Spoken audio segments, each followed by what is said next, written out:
For more tips and tricks, don't forget to hit that button and subscribe. Also, ring the bell so you can get notifications anytime I have new videos.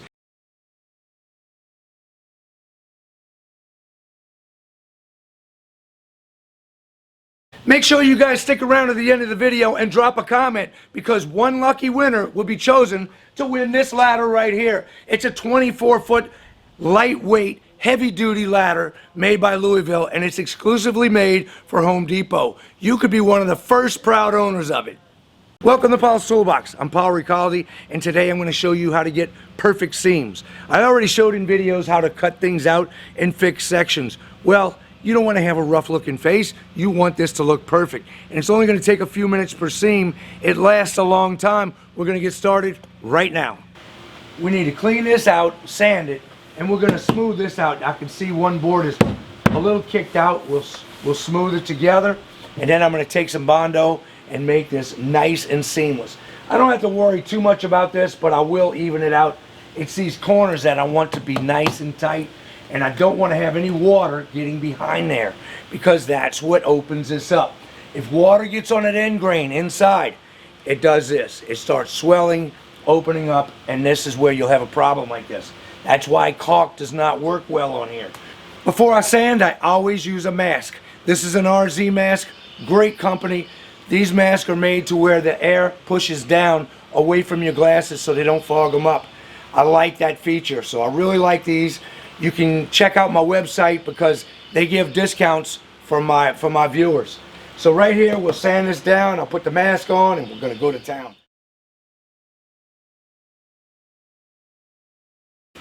When I replace my bird boxes, I usually like to use plywood. I use a treated plywood, and I make one whole piece. Right here, this is two pieces of fascia, and this one's bowed out a little bit. So I wanted to make sure I don't have any nails right here. I'll take my planer and knock it down a little bit to where this is totally smooth. And once I do that, I'll be able to come back over and seam it with the Bondo. I'm not a huge Harbor Freight fan with power tools, but this is a great little tool. This is an electric planer by Chicago Electric, and I use this thing a lot. It can shoot stuff out of this way or this. I'll have a link in the description box for it. Like I said, it's a Harbor Freight tool. It's not real expensive. I got that one on sale for about 30 bucks. If you catch it on sale, it's a really good price, and it works great. You're not going to be able to close this back up. I have a decent little gap. You can see by putting my 5-in-1 in there that I have a decent gap where it opened up. It's warped and it's old, and it's years and years old. It's probably as old as this house. So I'm going to take this right here, and I'm going to use some sandpaper. This is sticky back sandpaper. It's a disc that I just tore, and I'm going to put it on my 5-in-1 knife. Now I can get it in here and scrape it to where it gets clean enough so my Bondo can stick to it. Rub it on both sides. I'm going to scrape this down here and get everything out of that groove, that caulk. I don't want that caulk in the groove because I want Bondo to go in there. This is terrible. Let's go ahead and do this right. There's nothing here for this to nail to, and there's nothing behind the seam. So if I put Bondo on there, it's going to crack again.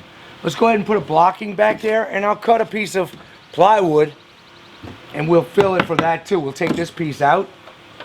We'll do this right. That way, it's done once, and it'll last years again.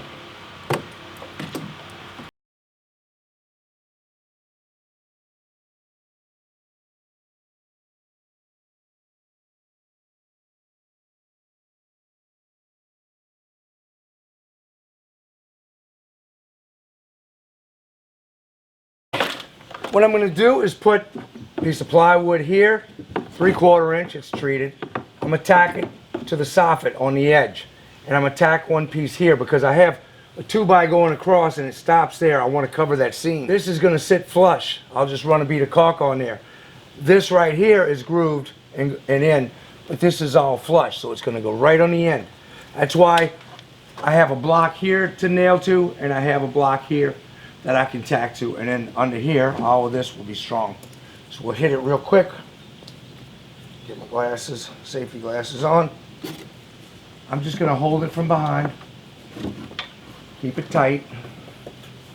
Run some 1¼ galvanized nails in here. Making sure I keep my fingers away from that. That's going to be nice and tight. If I want, I can run a screw in it, but it's not going to go anywhere. Actually, I'm going to tack it to that 2x. Yeah, that's nice and tight. All right. Same with this. I'll put it right up to the edge.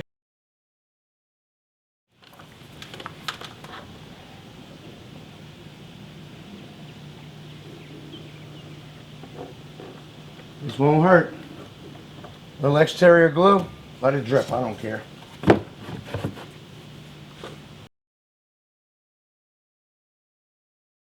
All of this is rock solid now. I'm gonna back this screw out. If it opens up a little bit, I'll fit my Bondo in there, run it tight, and this is rock solid. It's not gonna go anywhere. We'll fill this in. It'll be perfect. All right, I'm gonna take this drip edge off. I'm just gonna cut it right here for now because I don't have the drip edge to replace it. I'll fix this corner, and when I get off of work the next day, I'll tackle that. It won't take long. But this is improperly installed. The drip edge is way too tight. It jammed it on this corner and split the bottom. That means the bottom right here is open to the open part of the very top of my fascia, and water got behind there, and that's what opened this up. I have another video showing how to do this with the blocks up close, but what we're doing right now, cut this and get it out of the way.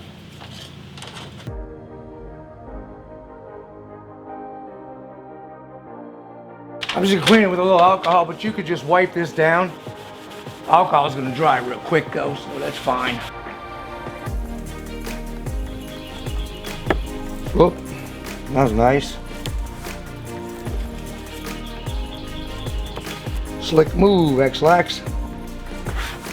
All right, we're ready to rock. And we're only gonna have a couple of minutes. I'm telling you, this is gonna harden up in no time. First, I want to jam it in there as much as I can. Get it on this outside.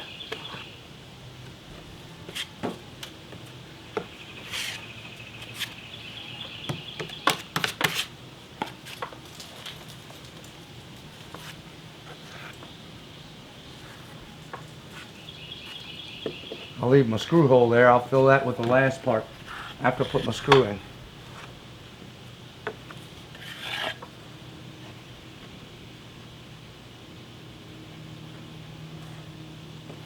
I can leave this a little high on the end. That's fine, we'll sand it down. And what I'm going to do now is take my larger knife. This is a 10-inch, that's a 6-inch blade. I'm just going to skim it across here.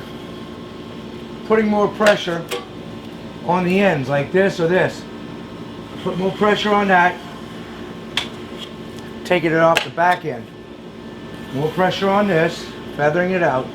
And now I'm just going to come right across the center.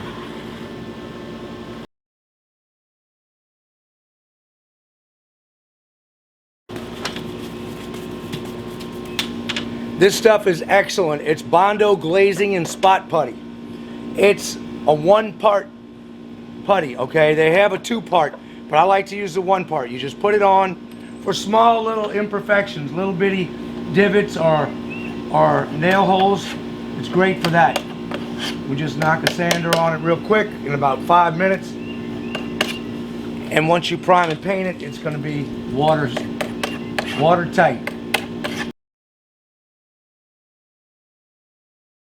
I'm going to use my Rust-Oleum Automotive Primer to prime this, but you could use Zinsser or another good exterior primer. This works. I've got a can of it and it dries real fast. That's why I'm going to use it. 10 minutes later, 15 minutes after I spray this on here, I can come back over and put my paint.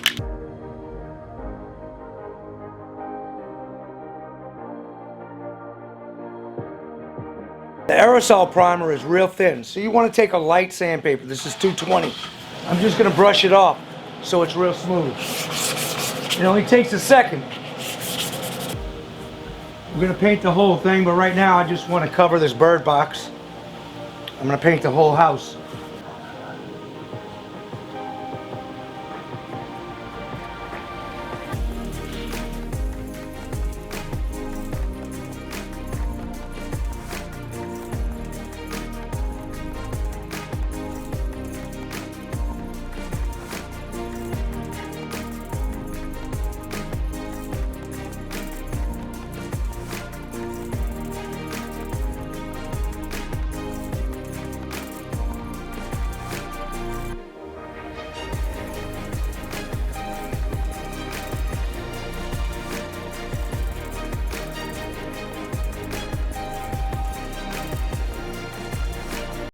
I asked you guys to stick around. Thank you for doing that. Now I'm going to tell you a little bit about Louisville so you can know what to drop a comment on. This right here is their newest ladder made exclusively for Home Depot, and this is the one I'm giving away.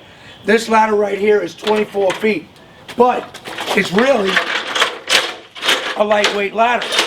14% lighter than the average ladder. That's 24 foot, of course. Fiberglass ladder that is a lightweight fiberglass, 300-pound rating on it.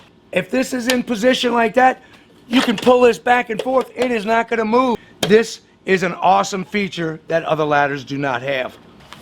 A lot of people don't know this, but you see this green top and bottom? The reason why they have that on ladders is because it is OSHA approved, and that way you know it's OSHA approved. So when you have this ladder extended on a wall and you're on a job site, your building inspector and OSHA can look at this right off the bat and know that it is OSHA approved. So they don't have to stop your job site and inspect your ladder. They know by looking at the green top and bottom that you're approved. You have 5 days to drop a comment on me. You'll have a full week to get back with me once I contact you. After that, we'll have to add the next person because we need to get in touch with someone and have this shipped out. The safest way to make sure that I get in touch with you is to go to paulstoolbox.com and leave your information on my contact page. All you have to do is leave some type of contact information so I can get in touch with you and let you know if you won. Because if we cannot get in touch with the person who won after 5 days, we're going to resort to that list and we'll have you immediately. Talk to y'all later.